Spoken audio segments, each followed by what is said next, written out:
গাইবান্ধায় বেড়েছে শীতজনিত রোগের প্রকোপ। জ্বর, সর্দি, ডায়রিয়া সহ শীতজনিত রোগে বেশি আক্রান্ত হচ্ছে শিশু ও বয়স্করা। এই মুহূর্তে গাইবান্ধা জেনারেল হাসপাতালে আছেন রিপোর্টার বিপ্লব ইসলাম। সরাসরি যাচ্ছি তার কাছে।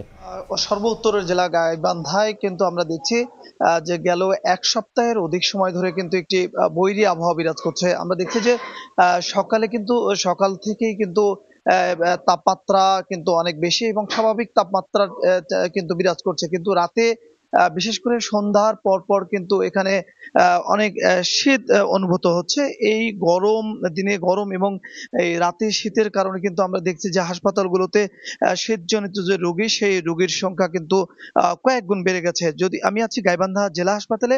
এই জেলা হাসপাতালের তথ্য যদি বলি যে এখানে যে ডায়রিয়া ওয়ার্ড রয়েছে, এটি ২০টি ওয়ার্ডের রোগীর বিপরীতে কিন্তু এখানে প্রতিদিন আমরা দেখছি যে ৪০ থেকে ৫০, ৬০ এবং ৭০ জন রোগী কিন্তু প্রতিদিন ভর্তি হচ্ছে এবং তারা চিকিৎসা নিচ্ছে। পাশাপাশি যদি শিশু ওয়ার্ড বলি, শিশু ওয়ার্ডেও কিন্তু ২০ জন রোগীর যে ধারণ ক্ষমতা বা ওয়ার্ড রয়েছে, এই ওয়ার্ডেও কিন্তু আমরা দেখছি যে গতকাল কিন্তু সেখানে ৫৬ জন রোগী ভর্তি ছিল এবং তার আগের দিন কিন্তু ৬০ জন ছিল। তো গড় যদি বলি, এখানেও কিন্তু ৬০ জনের অধিক রোগী ভর্তি হচ্ছে।